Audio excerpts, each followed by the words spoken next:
Welcome my dear students. আজকে একটি গুরুত্বপূর্ণ অংশ নিয়ে তোমাদের সঙ্গে আলোচনা করব। অর্থাৎ আজকের আলোচনা বিষয়বস্তু হলো ফেনলের রাসায়নিক ধর্ম। আমরা প্রিভিয়াস ভিডিওতে ফেনলের প্রস্তুতি, ভৌত ধর্ম, বিশেষত অ্যাসিডিক ধর্ম সম্পর্কে আলোচনা করেছি। আজকে আমরা কি করব? রাসায়নিক ধর্ম। রাসায়নিক ধর্ম কি? অ্যাকচুয়ালি ফেনল বিভিন্ন রিয়েজেন্ট বা বিকারকের সঙ্গে বিক্রিয়া করে কি কি যৌগ তৈরি করে সেগুলোই নিয়ে আমরা আলোচনা করব। আলোচনায় যাওয়ার আগে আমি আবারও বলছি, তোমরা অবশ্যই যারা দেখোনি প্রিভিয়াস ভিডিওটা তোমরা অবশ্যই দেখবে, কারণ তার সঙ্গে এটা লিঙ্ক রয়েছে। আমরা এই রাসায়নিক ধর্ম পোর্শনটিকে কি করছি, কতগুলো টাইপে ভাগ করে নিচ্ছি। তো প্রথমে চলে যাই আমরা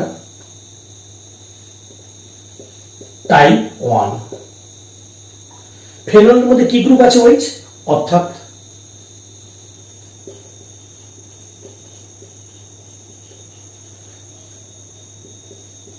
হাইড্রক্সিল গ্রুপের সঙ্গে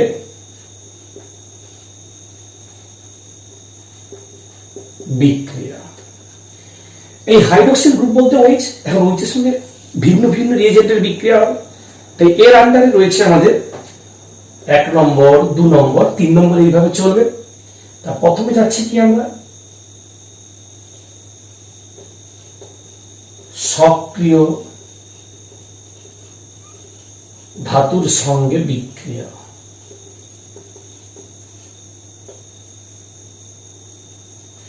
সক্রিয় ধাতুর সঙ্গে বিক্রিয়া বলতে সোডিয়াম, পটাশিয়াম। যদি আমরা ফেনল নিই, তাতে কি নেব? সোডিয়াম নিলে কি হবে?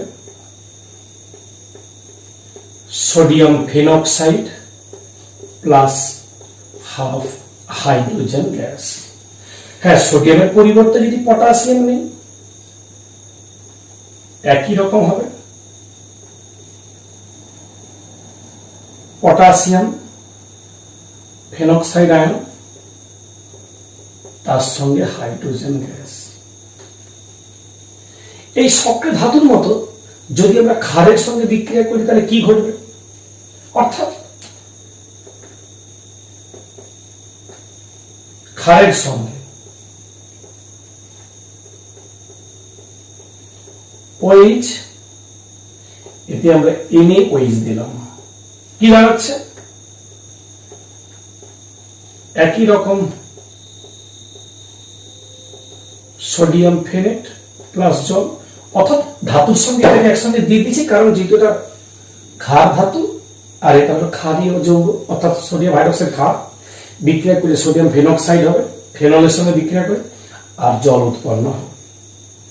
এখন একটু বলার রয়েছে কি না, আমরা আগে ভিডিওতে বলেছি যে ফেনল মৃদু অম্লধর্মী। কি করে বুঝবো মৃদু অম্লধর্মী? অ্যাকচুয়ালি ফেনলের পিকে ভ্যালু 8 থেকে 9। এই পিকে ভ্যালু কার্বনিক অ্যাসিড, অর্থাৎ যাকে বলছি আমরা H2CO3, সেই কার্বনিক অ্যাসিডের পিকে ভ্যালুটি H2CO3 7, আর কার্বক্সিলিক অ্যাসিডের পিকের মানটা 5-এর কাছাকাছি। তাহলে সেখান থেকে প্রুফড হচ্ছে এটা মৃদু অম্লধর্মী, কারণ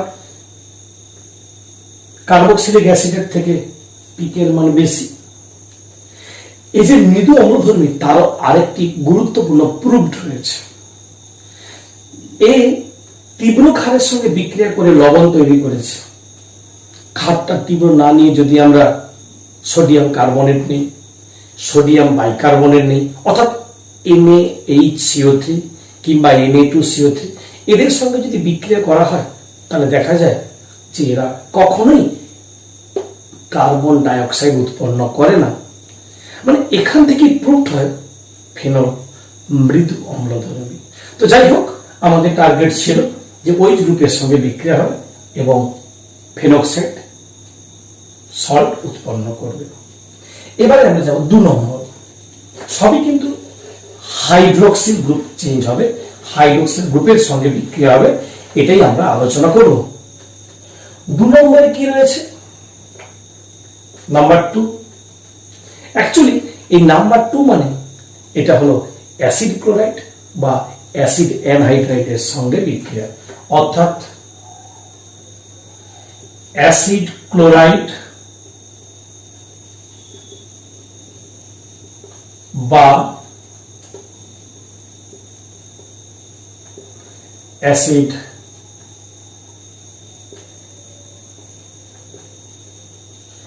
অ্যানহাইড্রাইডের সঙ্গে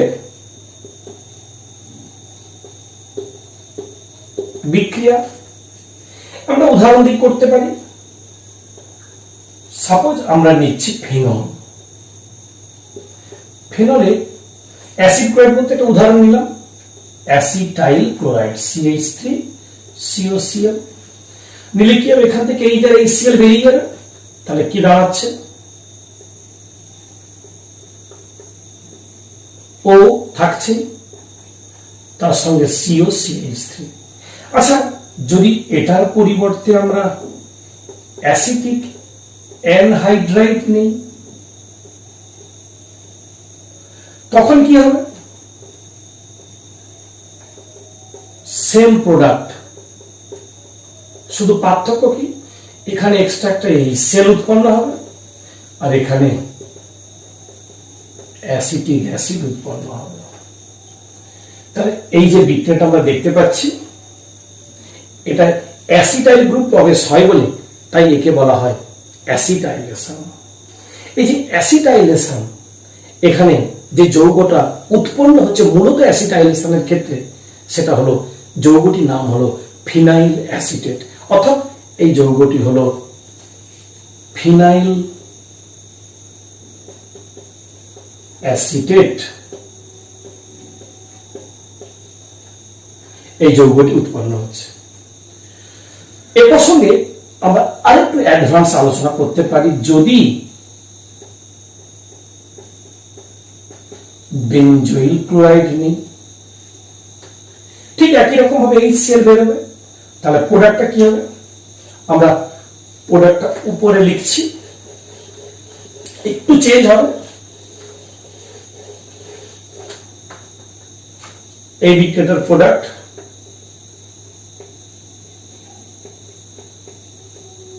ও থাকছে COC6H5 বা PH ও বলতে পারি। আগে থেকে কি বলেছিলাম? ফিনাইল অ্যাসিটেট, আর একে বলবো ফিনাইল বেনজয়েট। এই যে ফিনাইল অ্যাসিটেট বা ফিনাইল বেনজয়েট, তাকে বলেছিলাম অ্যাসিটাইলেশন, একে বলবো বেনজাইলেশন। এই যে বেনজাইলেশনের ফলে যে উৎপন্ন হচ্ছে যৌগটি, এটি একটি নেম রিঅ্যাকশন। বিজ্ঞানী নাম অনুসারে একে শর্টেন বোমান রিঅ্যাকশন বলে। একে শর্টেন বোমান রিঅ্যাকশন বলে। এই রিঅ্যাকশনটা কি বলে?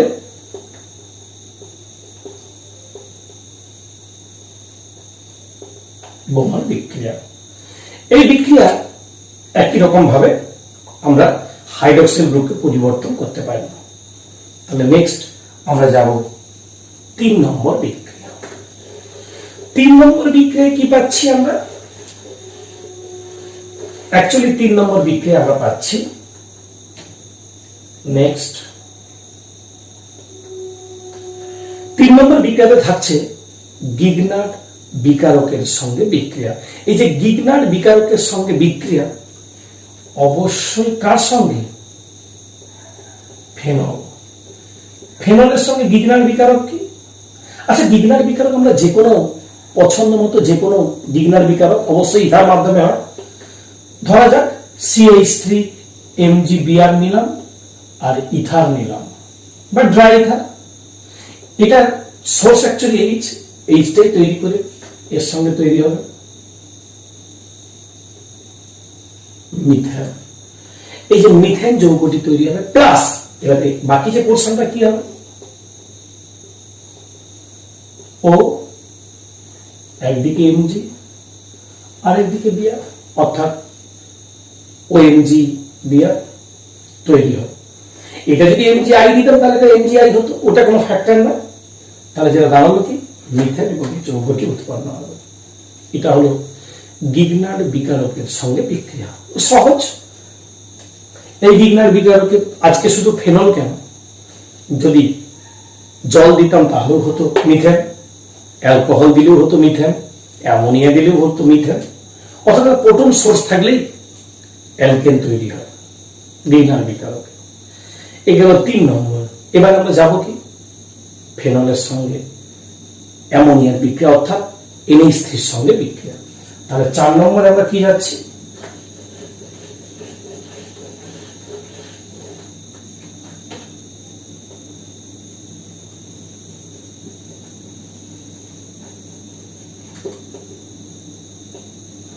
অ্যামোনিয়ার সঙ্গে বিক্রিয়া। এই যে অ্যামোনিয়ার সঙ্গে বিক্রিয়া কার, ফেনল। ফেনলের সঙ্গে যদি আমরা অ্যামোনিয়ার বিক্রিয়া করাই তাহলে কি তৈরি হবে, অবশ্যই মাথায় মনে রাখতে হবে আমাদের একটা অনুঘটক দিয়ে কিন্তু রিঅ্যাকশন করতে হবে, অনার্দ্র ZnCl2 300 ডিগ্রি সেন্টিগ্রেড। তাহলে ফেনলের সঙ্গে যদি আমরা বিক্রিয়া করি, আরেকটি গোল করেও লেখা যায়, অসুবিধার কিছু নেই। যদি আমরা দিই অ্যামোনিয়া অনার্দ্র ZnCl2 300 ডিগ্রি সেন্টিগ্রেড,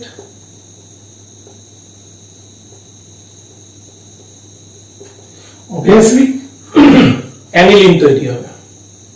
এই যে প্রক্রিয়া, এটা আমরা অ্যানিলিন তৈরি করতে পারি। নেক্সট 4 নম্বর হলো, 5 নম্বর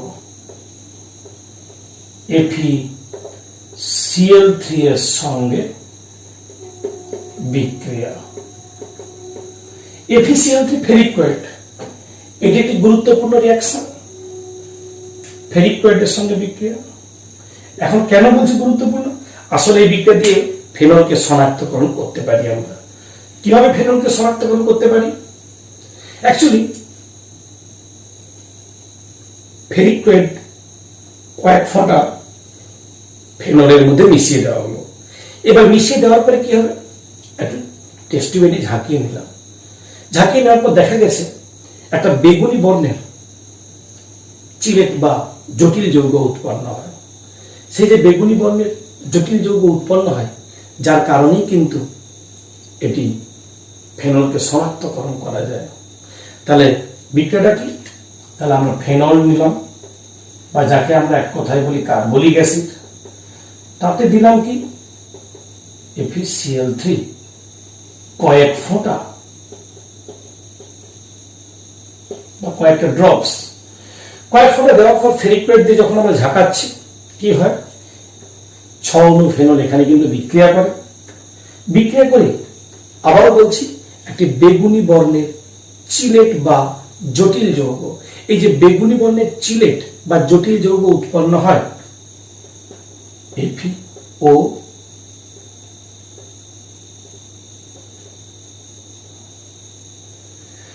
এটা কিন্তু C6H5 দেখতে পাচ্ছ, আর ও এবার এখানে 6টা দিয়েছি। Fe কিন্তু কটা আছে, Fe কিন্তু একটা আছে, আর বেঞ্জিন রিং এর সঙ্গে যে ও H, এটা কিন্তু 6টা রয়েছে,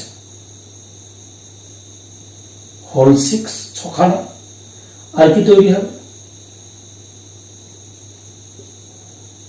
3-, অর্থাৎ FeOC6H5 এর হোল 6 3-, প্লাস লিখতে চাইলে 3টে H প্লাস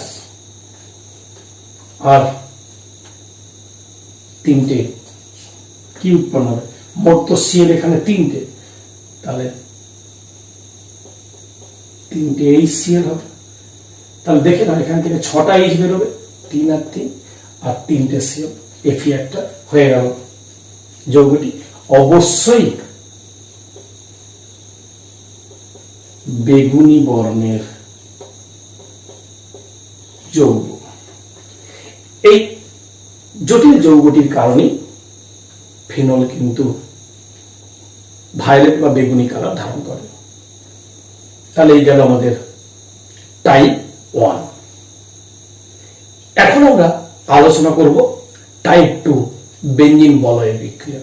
এই বেঞ্জিন বলয় রিঅ্যাকশন, তার মানে এতক্ষণ যেটা হয়েছিল ফেনলের যে ওইচ গ্রুপটা ছিল সেখানে রিঅ্যাকশন, এখন হবে বেঞ্জিন বলয় রিঅ্যাকশন। এই যে বেঞ্জিন বলয় রিঅ্যাকশন হবে, তাহলে আমাদের জানতে হবে ওইচ গ্রুপটি কি নির্দেশক গ্রুপ। ক্লাস 11-এ তোমরা জেনেছো রেজোনেন্স পড়ার সময় যে ওইচ গ্রুপ হলো অর্থপ্যারা নির্দেশক গ্রুপ। তার মানে যখনই কোনো নতুন আগত ইনকামিং গ্রুপ আসবে সে অবশ্যই ওইচের সাপেক্ষে অর্থে কিংবা প্যারা পজিশনে বসবে।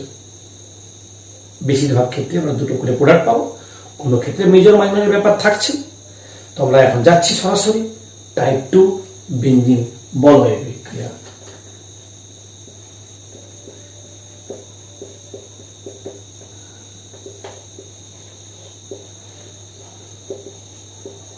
বেঞ্জিন বলয় বিক্রিয়া। এই যে বেঞ্জিন বলয় বিক্রিয়া হবে, এটি কিন্তু সবই প্রায় ইলেকট্রোফিলিক প্রতিস্থাপন বিক্রিয়া, অর্থাৎ ইলেকট্রোফাইল এখানে আসবে, প্রতিস্থাপন বিক্রিয়া ঘটবে, বেঞ্জিন বলয় থেকে একটা করে এইচ পরমাণু প্রতিস্থাপিত হবে ইলেকট্রোফাইল দ্বারা। প্রথমে নাম্বার 1, 1 নম্বর হলো হ্যালোজেনেশন। আমাদের মাথায় রাখতে হবে হ্যালোজেনেশন মানে কিন্তু ব্রোমিনেশন, ক্লোরিনেশন এগুলো বোঝায়, আয়োডিনেশন সবই। আমরা কি করছি, প্রথমে ব্রোমিনেশন পরে ক্লোরিনেশন, কারণ এই ব্রোমিনেশন ক্লোরিনেশনের বিক্রিয়াগুলো প্রায় একই রকমের হয়। তাহলে প্রথমে করাচ্ছি কি ব্রোমিনেশন।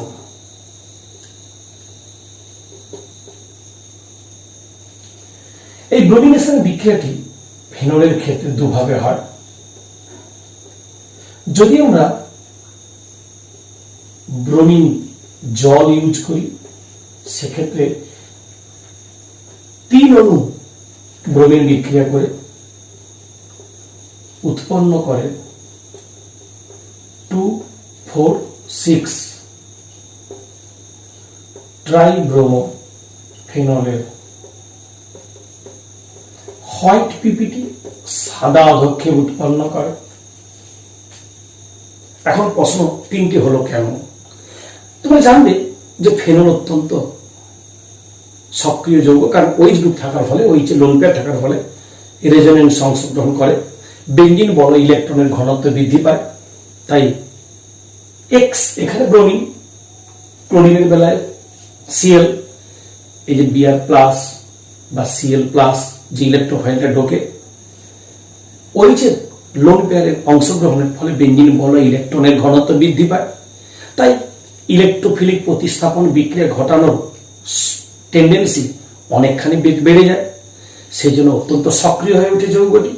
তাই একটা ব্রোমিন নয়, প্রতিস্থাপিত হতে হতে 3খানা ব্রোমিন যুক্ত হয়ে যায়, হয়ে গিয়ে 2,4,6 এখানে 1, 2, 3, 4, 5, 6, তাহলে কি পাচ্ছি 2,4,6 ট্রাইব্রোমো ফেনল যৌগটি উৎপন্ন হয়। এটা হলো ব্রোমিনেশন, তবে অবশ্যই পোলার মাধ্যমে। যদি মাধ্যমটা নন পোলার করা হয়, অর্থাৎ যদি আমরা ব্রোমিন দিলাম কিন্তু সঙ্গে দিলাম কার্বন ডাইসালফাইড 0 ডিগ্রি সেন্টিগ্রেড, সেক্ষেত্রে কিন্তু দুটো প্রোডাক্ট পাবো আমরা, একটা হবে অর্থব্রোমোফেনল, আরেকটি হবে প্যারাব্রোমোফেনল। অবভিয়াসলি প্যারাটাই মেজর প্রোডাক্ট হবে, কারণ স্টেরিক হিন্ডেন্সের কারণে। এটা হলো ব্রোমিনেশন। ব্রোমিনেশনের মতো সেম ঘটনা ঘটবে ক্লোরিনেশনের বেলায়। একই ঘটনা ক্লোরিন জল যদি ইউজ করি, তাহলে এখানেও কিন্তু যেখানে পেয়েছিলাম 2,4,6 ট্রাইব্রোমোফেনল, সেখানে পাবো কিন্তু 2,4,6 ট্রাইক্লোরোফেনল, সেও কিন্তু সাদা অধক্ষেপ হবে। অর্থাৎ এতে গেল ব্রোমিনেশন আর বিতে কি গেল ক্লোরিনেশন। একই রকম বিক্রিয়া। তাহলে গেল আমাদের 1 নম্বর বিক্রিয়া হ্যালোজেনেশন। 2 নম্বরে কি থাকছে নাইট্রেশন। নাইট্রেশনের ক্ষেত্রে ইলেকট্রোফাইলটা কি হবে, এর আগেও তোমরা করেছো, NO2 প্লাস ইলেকট্রোফাইল। তাহলে এই যে নাইট্রেশন অর্থাৎ এটি হলো নাইট্রেশন। নাইট্রেশন করার সময় কি হয়, আমরা বেশিরভাগ ক্ষেত্রে কি করি, মিক্সড অ্যাসিড অর্থাৎ মিশ্র অ্যাসিড ইউজ করি, কনসেন্ট্রেট সালফিউরিক এবং কনসেন্ট্রেট নাইট্রিক অ্যাসিড।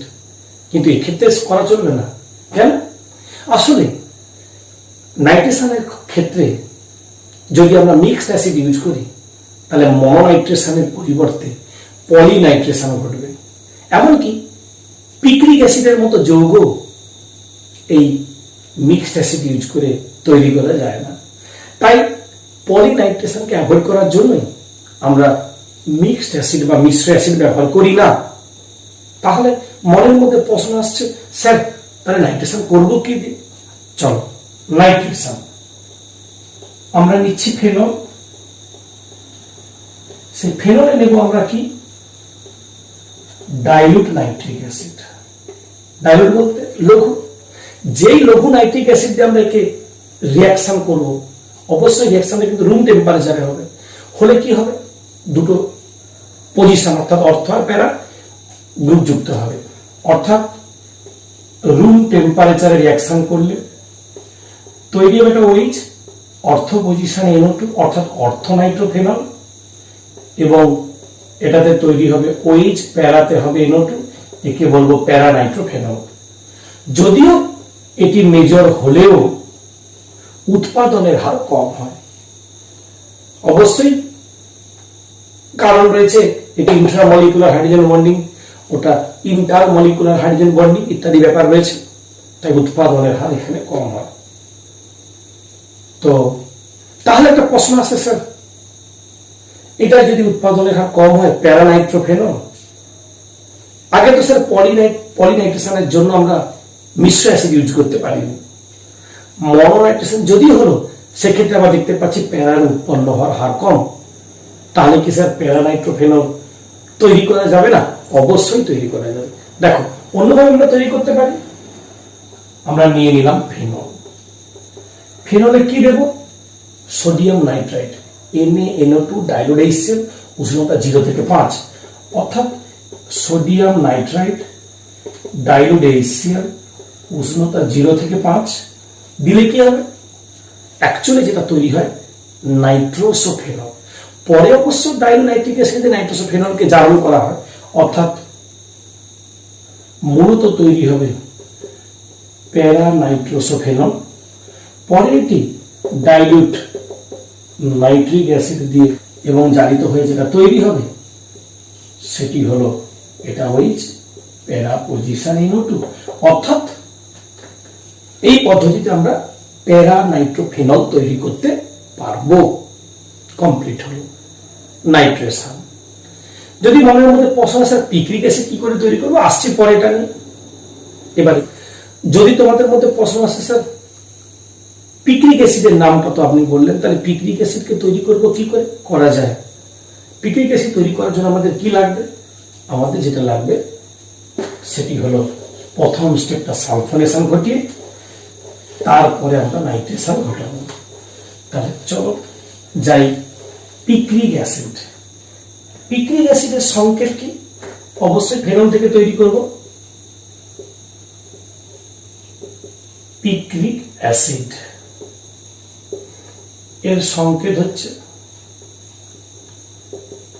2 তে 4 এ এবং 6 এ নাইট্রো, অর্থাৎ 2,4,6 ট্রাই নাইট্রোফেনল। এটি মূলত পিক্রিক অ্যাসিড নামে পরিচিত। পিক্রিক অ্যাসিড তৈরি করা হয় কি করে? ফেনল থেকে তৈরি করা যায়। তাহলে প্রথমে ফেনল নেব, তাতে কনসেন্ট্রেট সালফিউরিক অ্যাসিড দিয়ে 100 ডিগ্রি সেন্টিগ্রেড উষ্ণতায় রিয়াকশন করাবো আমরা। প্রথমে নিলাম ফেনল, এতে তোমরা দাও কনসেন্ট্রেট H2SO4, যদি এই বিক্রিয়াটা আমরা পরে আসছি। 100 ডিগ্রি সেন্টিগ্রেড রিয়াকশন করলে OH।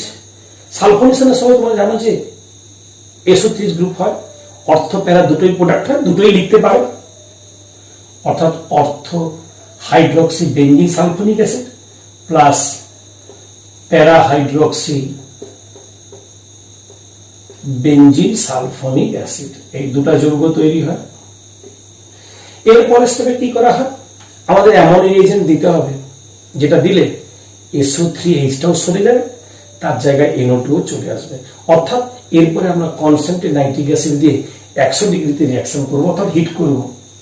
এরপর আমরা কি দেব, concentrate nitric acid 100 degree centigrade দিলে কি হবে, SO3H গুলো চলে যাবে, সবগুলোতেই NO2 বসে যাবে, অর্থাৎ প্রোডাক্টটা হবে OH NO2 NO2 NO2। এটাকেই বলবো পিক্রিক অ্যাসিড। একটু কথা ধরিয়ে দিই প্রসঙ্গে, এর বেলা NO2 প্রথমে এখানে এখানে বসবে, দুটো প্লেস ফাঁকা রয়েছে, অর্থের এখানে প্যারা, পরের স্টেপে এটা SO3H কে সরিয়ে দিয়ে এখানেও বসবে। এর বেলায় প্যারা, বাকি দুটো অর্থতে প্রথমে বসবে, তারপরে SO3H কে অপসারণ ঘটিয়ে ওখানেও NO2 হবে। এই তিনটি প্লেস অর্থাৎ দুটো অর্থ একটা প্যারাতে NO2 হবে এবং তার ফলে তৈরি হবে পিক্রিক অ্যাসিড। এটা গেল আমাদের 2 নম্বর, অর্থাৎ টাইপ 2 2 নম্বর রিঅ্যাকশন নাইট্রেশন। এবার যাব আমরা 3 নম্বর সালফোনেশন। সালফোনেশনটা কি, অর্থাৎ SO3H গ্রুপ অ্যারোমেটিক বলয়ে প্রবেশ করবে। তাহলে 3 নম্বরে যাব আমরা সালফোনেশন। সালফোনেশনের সময় কি হয়, অ্যাকচুয়ালি আমরা নিচ্ছি কি ফেনল। ফেনলে এখনই দিলাম কনসেন্ট্রেট সালফিউরিক অ্যাসিড আর কত ডিগ্রি সেন্টিগ্রেড দিলাম, 100 ডিগ্রি সেন্টিগ্রেড। হ্যাঁ, কনসেন্ট্রেট H2SO4 100 ডিগ্রি সেন্টিগ্রেডে দিলে দুটো প্রোডাক্ট তো হয়, মূলত আমরা দেখি এই পদ্ধতিতে প্যারাটাই বেশি উৎপন্ন হয়। চাইলে অর্থটাও লেখা যায়, অসুবিধার কিছু নেই, তবে এক্ষেত্রে বিশেষ করে প্যারাটা উৎপন্ন হয়। আবার ওইটাকে নিয়ে যদি আমরা লো টেম্পারেচারে রিয়াকশন করি, অর্থাৎ 20 ডিগ্রি সেন্টিগ্রেডে রিয়াকশন করি, তাহলে কিন্তু অর্থটাই মেজর হয়। অর্থাৎ আমি দেখাচ্ছি অন্যভাবে, কনসেন্ট্রেট H2SO4 20 ডিগ্রি সেন্টিগ্রেড, তাহলে কিন্তু হয়ে যাচ্ছে OH অর্থ পজিশনে SO3H।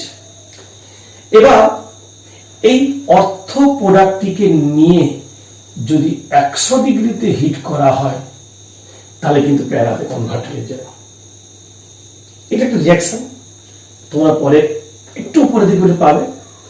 এটাকে বলা হয় KCP, একে বলে TCP, একে বলবো কাইনেটিক্যালি কন্ট্রোল প্রোডাক্ট, আর একে বলবো থার্মোডাইনামিক্যালি কন্ট্রোল প্রোডাক্ট। সেই জন্য কাইনেটিক্যালি কন্ট্রোল প্রোডাক্টকে হিট করলে দেখো থার্মোডাইনামিক্যালি কন্ট্রোল প্রোডাক্টে চলে যায়। এই KCP TCP এর ব্যাপার সম্পর্কে ডিটেলস তোমরা একটু উঁচু ক্লাসে জানবে। তো যাই হোক, এইভাবে সালফোনেশন ঘটিয়ে টেম্পারেচার কন্ট্রোল করে অর্থ প্যারা দুই প্রোডাক্টই আমরা পাই। প্রতি ক্ষেত্রে দুটো উৎপন্ন হয়, লো টেম্পারেচারে অর্থ বেশি উৎপন্ন হয়, হাই টেম্পারেচারে প্যারা। এরও মেকানিজম রয়েছে, একটু তোমাদের ওয়েট করতেই হবে, উঁচু ক্লাসে গেলে এগুলো তোমরা জানতে পারবে, বিশেষ করে কলেজে গেলে কেমিস্ট্রি নিয়ে পড়লে তোমরা অবশ্যই জানতে পারবে। এটা গেল সালফোনেশন। এবারে যাবো কি আমরা নেক্সট 4 নম্বর ফ্রিডেল ক্র্যাবস বিক্রিয়া। এই যে ফ্রিডেল ক্র্যাবস তোমরা 11-এও পড়েছ। অ্যাকচুয়ালি ফ্রিডেল এবং ক্র্যাবস দুজনে মিলে সহকর্মী ছিলেন, কাজ করতে ল্যাবে একসঙ্গে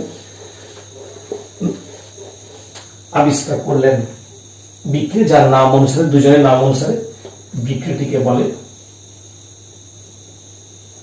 ফ্রিডেল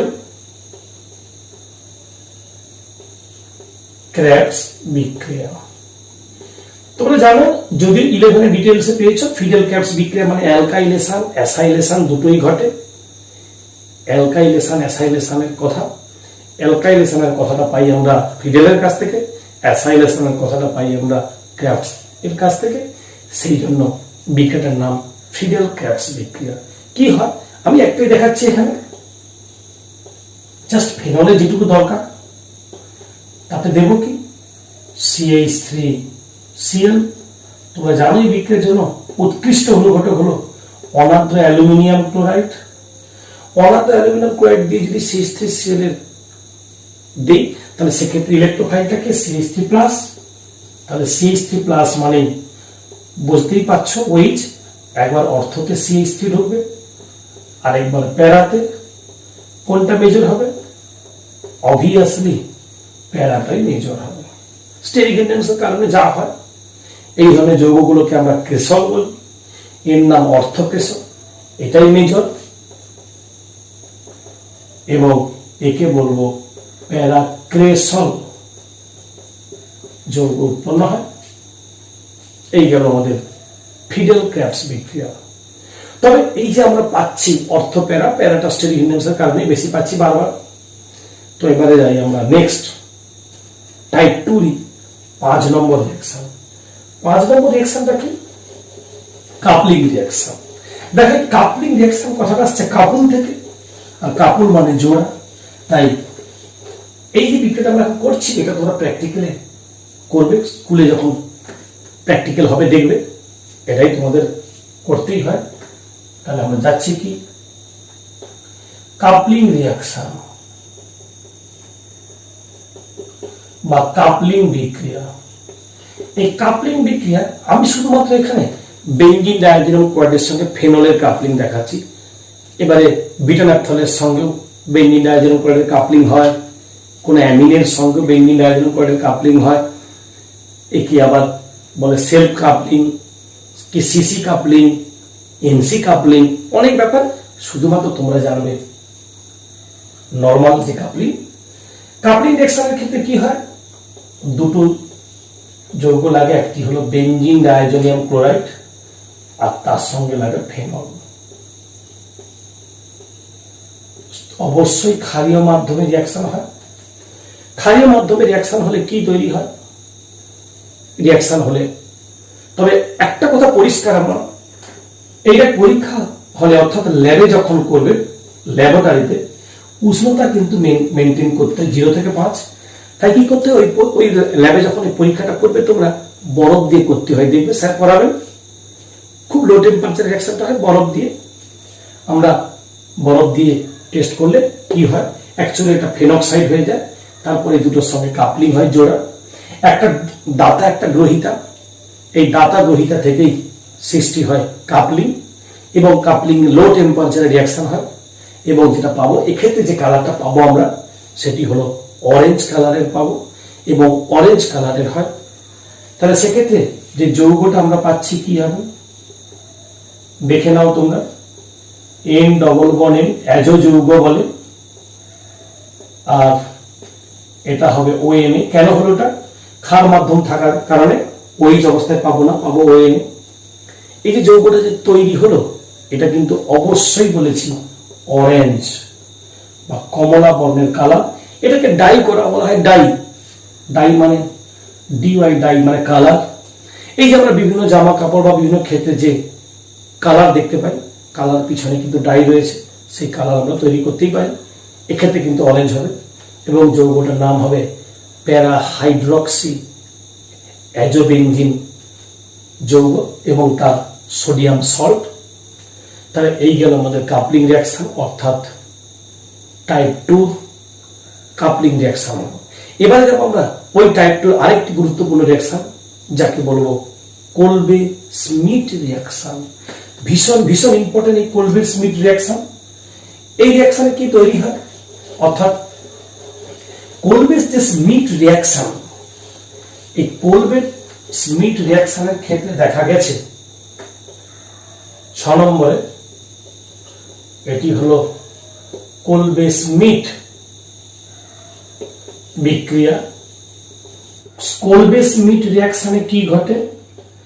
মূলত আমরা সোডিয়াম ফেনেট দিলাম, সোডিয়াম ফেনেটে কঠিন কার্বন ডাইঅক্সাইড বা শুষ্ক বরফ নিলাম, তার সঙ্গে নেব কি 120 থেকে 140 ডিগ্রি সেন্টিগ্রেড, 4 থেকে 7 ATM প্রেসার, দিলে প্রথম স্টেপে উৎপন্ন হবে OH, এটি হবে COONA।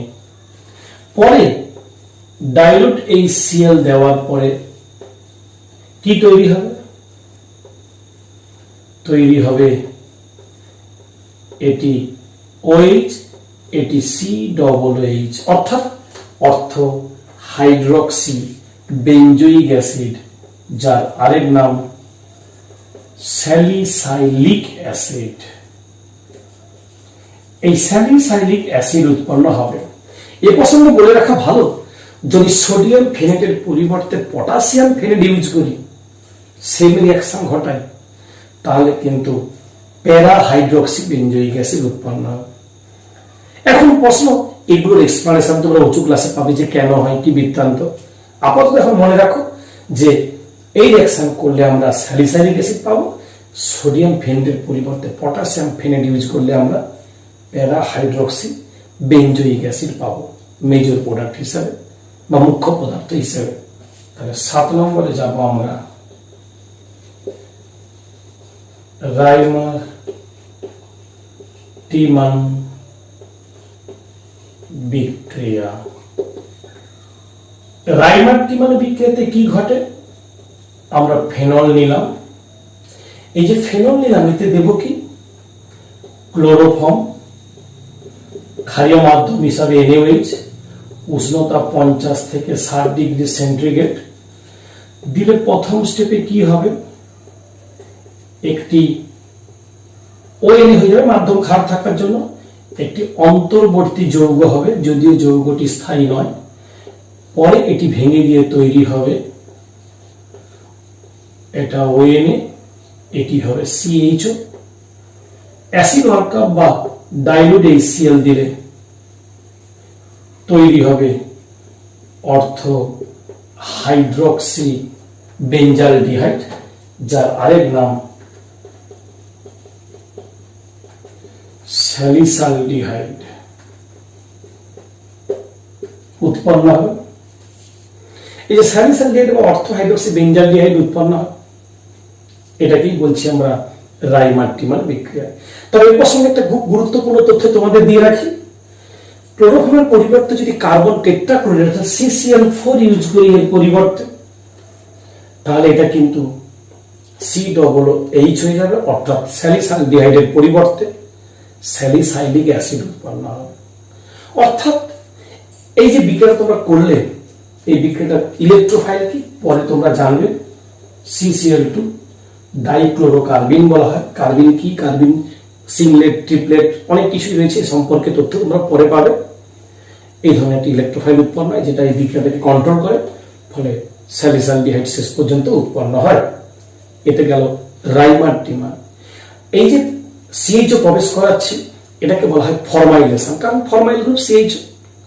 এই ফরমাইলেশনটাকে আরেকভাবেও করা যায়, সেটি হলো গ্যাটারম্যান বিক্রিয়া দ্বারা। তবে সেক্ষেত্রে কিন্তু প্যারাটাই মেজর প্রোডাক্ট হবে। নেক্সট রিঅ্যাকশন হলো কি? গ্যাটারম্যান বিক্রিয়া।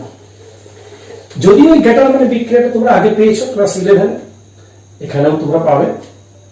তাহলে আমরা কত নম্বরে যাব? 8 নম্বর, গ্যাটারম্যান বিক্রিয়া। গ্যাটারম্যান বিক্রিয়াতে কি হয়? অ্যাকচুয়ালি গ্যাটারম্যান বিক্রিয়ার বেলায় আমরা ফেনল নিলাম, এতে HCN অনাদ্র LCl3 লাগে, সঙ্গে কি লাগে? HCl ও দেওয়া হয়। দেখ 11 করেছো, HCN, HCl আর অনাদ্র LCl3 অনুঘটক রূপে কাজ করে। করে কি হয়? একটি অন্তর্বর্তী যৌগ উৎপন্ন হয়। এই অন্তর্বর্তী যৌগটা কি? এখানটা কি থাকছে? আগের মতো, যেমন আগে ছিল সেখানে OH, এখানে OH থাকছে, শুধুমাত্র প্যারা পজিশনে হবে CH ডাবল বন্ড এ ইমিন জাতীয় যৌগ। এই যে ইমিন জাতীয় যৌগ তৈরি হবে HCN থেকেই আসবে। যেই HCN থেকে ইমিন জাতীয় যৌগ তৈরি হয়ে গেল, এরপর যদি এটাকে আমরা, যদিও এই যৌগটি কিন্তু অস্থায়ী যৌগকে আমরা কেমিস্ট্রিতে থার্মোকেট ইউজ করি, পরে এটাকে অ্যাসিড ওয়ার্কআপ বা জল দিলেই যদি দেই, তাহলে কি দাঁড়াবে? ওপাশটা হয়ে যাবে OH আর এটা হয়ে যাবে CHO। এখান থেকে এটা যাওয়ারও মেকানিজম রয়েছে, কলেজে গেলে পাবে। অর্থাৎ ফাইনালি পেলাম প্যারা হাইড্রক্সি বেঞ্জালডিহাইড। তাহলে দেখো আমরা অর্থ হাইড্রক্সিও করেছি, প্যারা হাইড্রক্সিও করেছি।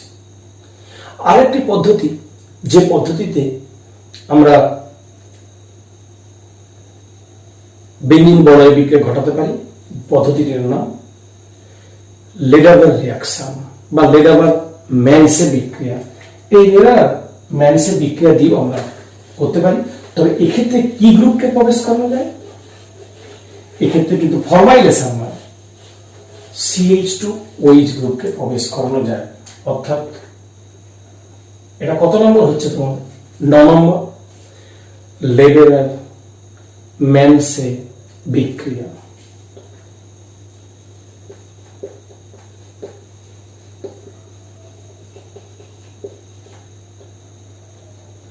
ম্যানসে বিক্রিয়া।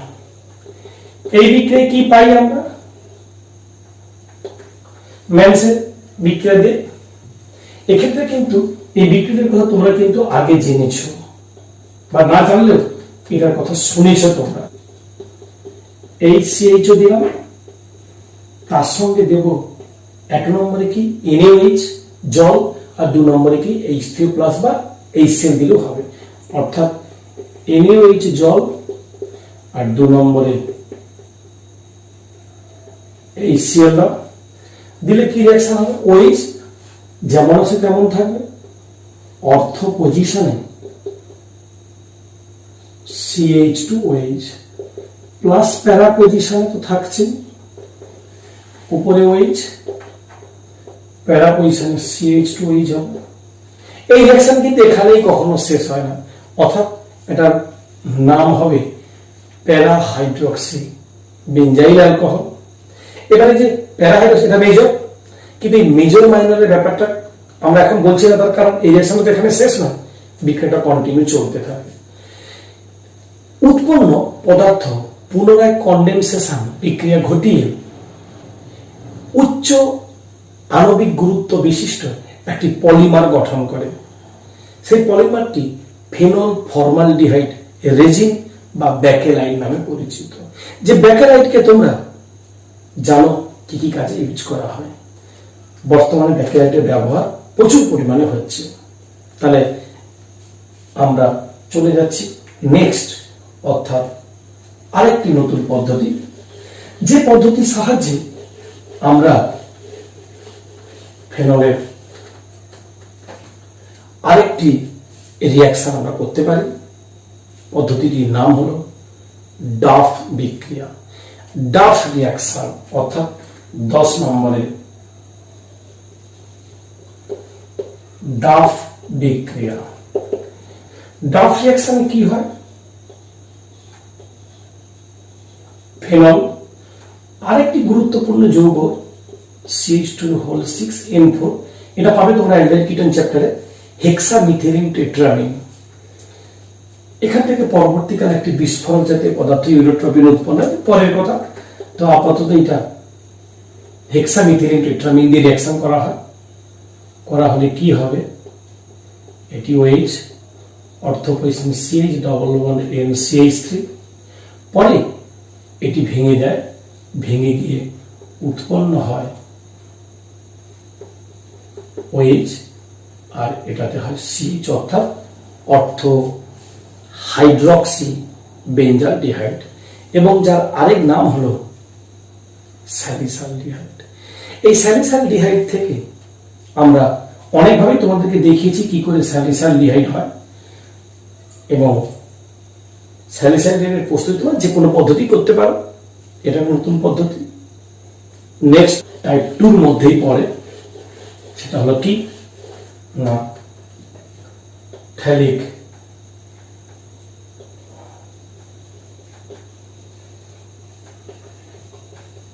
অ্যানহাইড্রাইডের সঙ্গে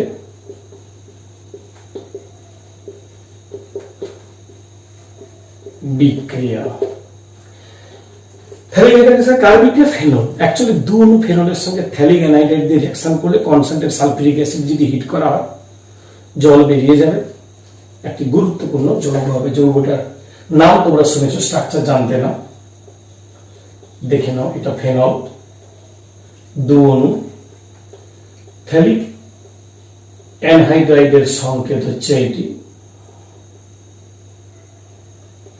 কনসেন্ট্রেট H2SO4 দিয়ে হিট দাও, দিলে কি হবে? অবভিয়াসলি জল নির্গত হবে। তৈরি হবে কি? আচ্ছা, কি তৈরি হবে আমি একটু দেখাচ্ছি। অ্যাকচুয়ালি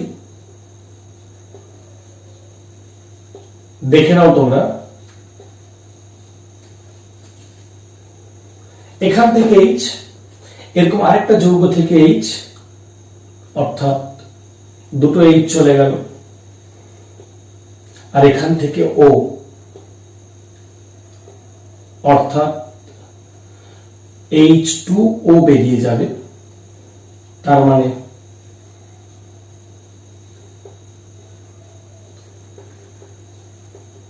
এটা যেমন ছিল তেমন থাকবে। এই যে যৌগটি কি করে হলো? এখান থেকে একটা H, এখান থেকে একটা H, আর এখান থেকে ডাবল বন্ডের O, অর্থাৎ H2 বেরিয়ে যাবে। বেরিয়ে যাওয়ার পরে যে যৌগটা পাবো, এই যৌগটিকে বলবো ফেনলফথেলিন। তোমরা জানো ফেনলফথেলিন একটি ইন্ডিকেটর বা সূচক হিসাবে ব্যবহার করা হয়।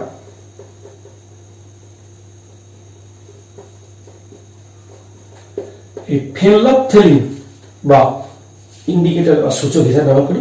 তবে অবভিয়াসলি কিন্তু মনে রাখতে হবে এখানে কিন্তু OH ছিল, তাহলে প্যারা পজিশনে OH, এটা হলো প্যারা পজিশনে OH।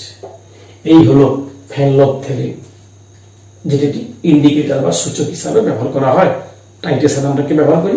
প্র্যাকটিক্যালি তোমরা ফেনলফথেলিন ব্যবহার করবে। টাইপ 3 হবে বিজারণ, অর্থাৎ রিডাকশন। তাহলে টাইপ 3 তে আমরা কি যাবো? এরপরে নেক্সট আরেকটি বিক্রিয়া, যাকে বলবো আমরা বিজারণ। আমি কিন্তু একটু ডিটেলসে করার চেষ্টা করছি, যাতে করে তোমাদের পুরোটাই ক্লিয়ার হয়, কোথাও যেন কোনো অসুবিধে না থাকে। সেই কারণের জন্যই কি করলাম, বিজারণ বা রিডাকশন। এই বিজারণ বা দু ধরনের হয়, হাইড্রেশন বা সম্পূর্ণ বিজারণ, আর এটাকে বলবো বার্চ বিজারণ বা পার্সিয়াল রিডাকশন। তাহলে আমরা দুটোই করছি। এরই আন্ডারে একটাকে বলবো হাইড্রোজেনেশন। হাইড্রোজেনেশন কি করে হয়? ফেনল নাও, ফেনলে কখানা ডাবল বন্ড আছে ভেতরে? 3টে। তার জন্য 3 অণু হাইড্রোজেন, আর সঙ্গে কি দেবো? নিকেল চূর্ণ অনুঘটক। উষ্ণতা 160 ডিগ্রি সেন্টিগ্রেড, অর্থাৎ 3 অণু হাইড্রোজেন, নিকেল চূর্ণ অনুঘটক, 160 ডিগ্রি সেন্টিগ্রেডের আশেপাশে রিঅ্যাকশন করলে সব ডবল বন্ড বিজারিত হয়ে সিঙ্গেল হয়ে গেল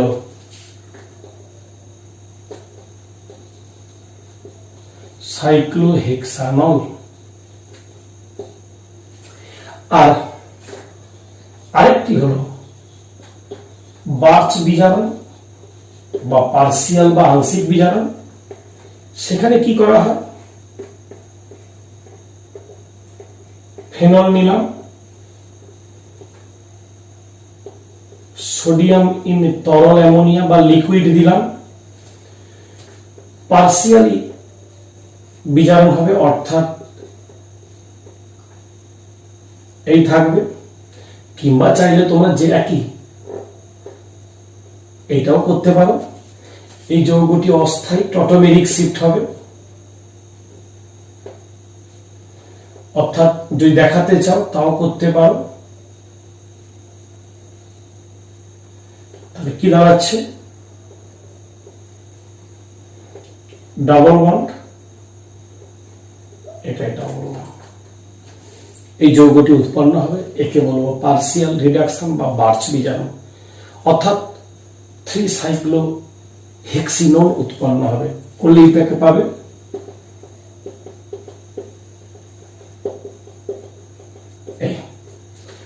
এবারে যাচ্ছি আমরা জারণ। ফেনল জারিত হয় কিনা তোমরা ল্যাবেই দেখেছো, কার্বলিক অ্যাসিড বা ফেনল। আর যদি কেউ না দেখে থাকো তাহলে অবশ্যই গিয়ে এই ক্লাসটা করার পর যখন প্র্যাকটিক্যাল হবে দেখবে যে স্যার তো বলেছিলেন পড়ানোর সময় ফেনল। অ্যাকচুয়ালি ফেনল বা কার্বলিক অ্যাসিড আমরা সবাই দেখেছি, কারণ আমরা মেডিসিন দোকানে পাই। ঠিক ধরেছ, সাপকে তাড়ানোর কাজে ব্যবহার হয়। দেখবে এটি বর্ণহীন, কিন্তু ল্যাবের মধ্যে থাকা ফেনল ধীরে ধীরে ব্রাউন বা বাদামি বা গোলাপি বর্ণ ধারণ করে। কেন? অবশ্যই আসবো। তাহলে আমরা প্রথমে যেই জারণ, ফেনলকে যদি জারিত করি অর্থাৎ জারক পদার্থ যদি রিয়াকশন করি, কি জারক পদার্থ দেব? Na2Cr2O7 গাঢ় সালফিউরিক অ্যাসিড কিংবা ক্রোমিল ক্লোরাইড দেওয়া যায় কিংবা K-NO4 দেওয়া যায়। যে কোনো যদি জারণ করি, নর্মালি আমরা তাহলে যাচ্ছি জারণের 1 নম্বরে। আমরা ফেনল নিলাম, Na2Cr2O7 কনসেন্ট্রেট H2SO4 দিতে পারি, অথবা যেটা বললাম CrO2Cl2 ক্রোমিল ক্লোরাইডও দিতে পারি। দিয়ে যদি জারণ ঘটায়, এটা হবে না? হবে।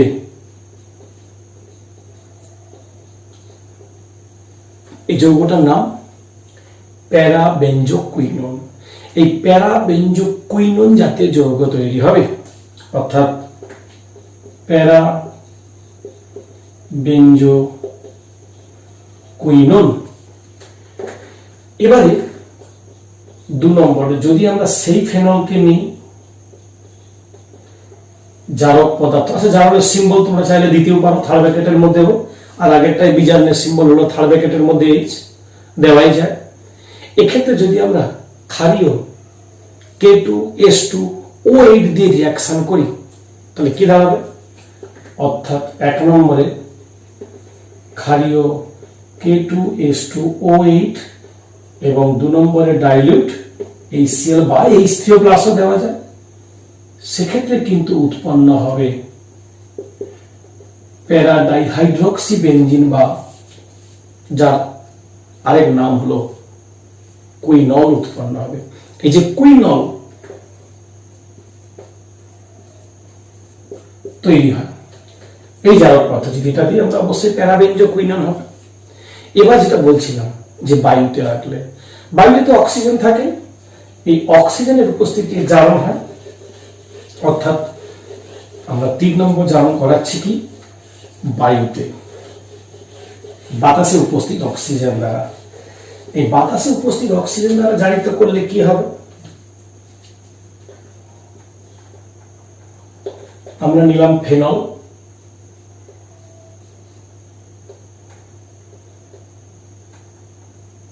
আচ্ছা এটা দিয়ে দিলাম, এটা ফেনল।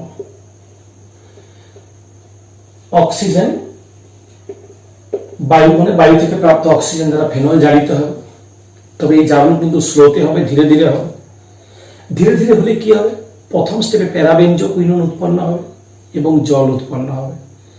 সেই প্যারাবেনজোকুইননটি পরের স্টেপে আবার, আচ্ছা আমরা লিখেই নিই, প্যারাবেনজোকুইনন প্লাস জল উৎপন্ন হবে। পরের স্টেপে এই প্যারাবেনজোকুইনন ফেনলের সঙ্গে যুক্ত হয়ে যায়। দুন যুক্ত হয়ে কি উৎপন্ন করে? একটু মাইনরলি ফলো করো তোমরা, দেখো ছিল ডাবল বন্ড ও, এদিকে ডাবল বন্ড ও, আর ওপাশে কি ছিল? ফেনল। ফেনল মানে HO, এই হলো ফেনল। আর এদিকেও ছিল একটা ফেনল, OH, এর সঙ্গে হাইড্রোজেন বন্ধন করে। একে বলবো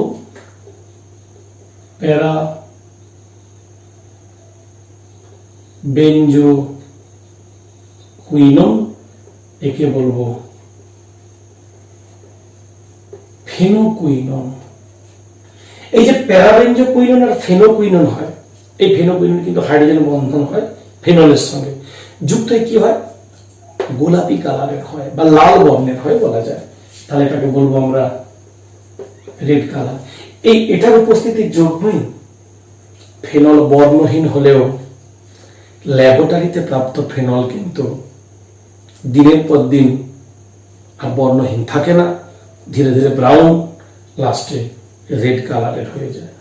তাহলে কারণ কিন্তু এই রিঅ্যাকশন ফেনোকুইনন। তাহলে আমরা ফেনলের জারণ অর্থাৎ টাইপ 4 রিঅ্যাকশন করলাম। এবারে যাব ফেনলের শনাক্তকরণ। আমরা একেবারেই রাসায়নিক ধর্মের শেষের দিকে পৌঁছে গেছি, অর্থাৎ সমস্ত রিঅ্যাকশন কমপ্লিটেড প্রায়। এবার শুধু আমরা যাব কি এর শনাক্তকরণ, অর্থাৎ আইডেন্টিফিকেশন। এর শনাক্তকরণ বা আইডেন্টিফিকেশন। এই শনাক্তকরণ বা আইডেন্টিফিকেশন করার জন্য অনেকগুলো পদ্ধতি হয়। তাদের মধ্যে 1 নম্বর পদ্ধতি আমি অবশ্যই আগে আলোচনা করেছি, কি প্রশম FeCl3 সঙ্গে বিক্রিয়া, অর্থাৎ প্রশম FeCl3 এর সঙ্গে বিক্রিয়া, যেটা আমি প্রথমের দিকে আলোচনা করেছি, বেগুনি বর্ণের একটি যৌগ উৎপন্ন হয়। 2 নম্বর ব্রোমিন জলের সঙ্গে বিক্রিয়া, যেখানে একটি সাদা অধক্ষেপ উৎপন্ন হয়, এটাও করেছি। আর এখন নতুন করব আমরা লিবারম্যান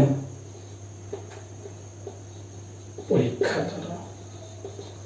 এই লিবারম্যান টেস্ট বা লিবারম্যান পরীক্ষা দিয়ে আমরা ফেনলকে 100% শনাক্তকরণ করতে পারি। তাহলে চলো আমরা একটু জেনে নিই লিবারম্যান পরীক্ষাটা কি। লিবারম্যান পরীক্ষার জন্য আমাদের কি লাগে? লাগে আমাদের ফেনল। ফেনলে কি দেব? সোডিয়াম নাইট্রাইট আর কনসেন্ট্রেট H2SO4। এদের অ্যাকচুয়ালি বিক্রিয়ায় নাইট্রাস অ্যাসিড উৎপন্ন হয়, হলে কি উৎপন্ন হবে?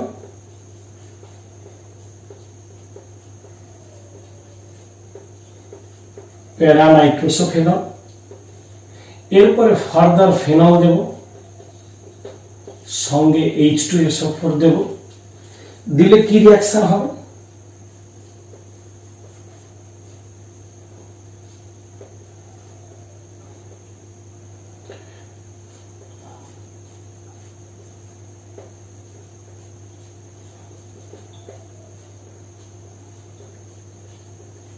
এটা হবে, একেই বলবো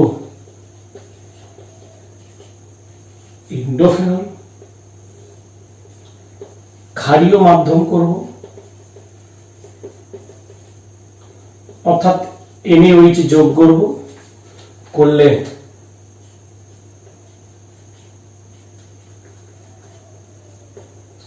এই পাশের পোর্শনটা একটু চেঞ্জ হয়ে ONA হবে, আর এগুলো তো যেমন ছিল তেমন থাকবে। একে বলবো ফেনলের লবণ। এই যে তৈরি হলো ইন্ডোফেনল, যার বর্ণ কি লাল, আর ক্ষার যোগ করার ফলে কি হবে? এটি হবে নীল বর্ণ, আর এটি হবে লাল বর্ণ। তাহলে কি করা হয়? টেস্ট টিউবে এটা একটু নিয়ে ঝাঁকানোর পর অতিরিক্ত ফেনল নিয়ে রিঅ্যাকশন করলে দেখবো একটা লাল রঙের যৌগ উৎপন্ন হবে। পরে যদি এক্সট্রা NaOH যোগ করি ঝাঁকায়, তাহলে নীল বর্ণ হয়ে যাচ্ছে, অর্থাৎ চেঞ্জ হচ্ছে কালার।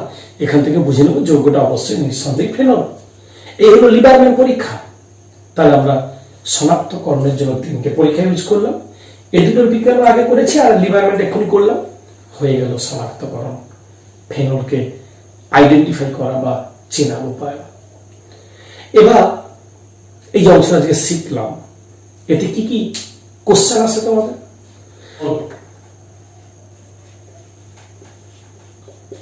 বর্ণহীন হলেও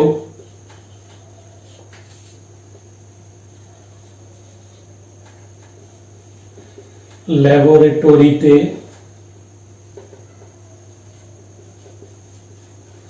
রঙিন দেখায় কেন? উত্তর তো অবশ্যই হয়েছে। 2 নম্বর প্রশ্ন কি হতে পারে? রূপান্তর করো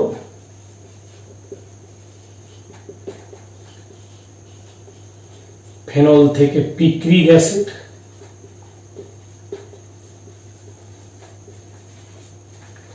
3 নম্বর কি হতে পারে?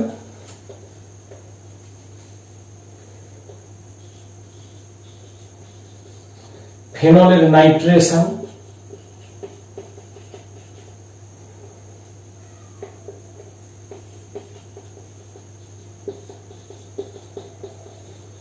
মিশ্র অ্যাসিড দ্বারা করা হয় না কেন?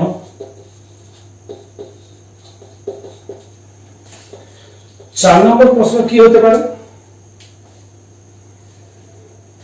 এক্ষুনি যে কোশ্চেনটা করলে লিভারম্যান পরীক্ষাটা, এটাও হতে পারে।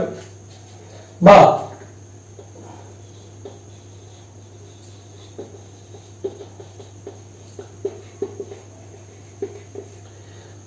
এটা খুব একটা না পড়লেও এই FeCl3 সঙ্গে বিক্রিয়াটাও পড়তে পারে, পরে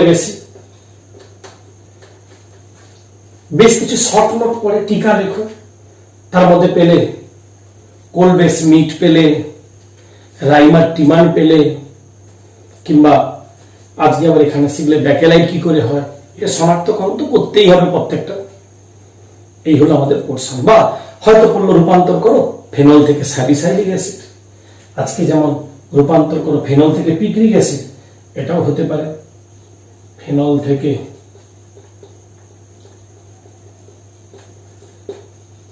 স্যালিসাইলিক অ্যাসিড বা স্যালিসালডিহাইড, এটাও হতে পারে।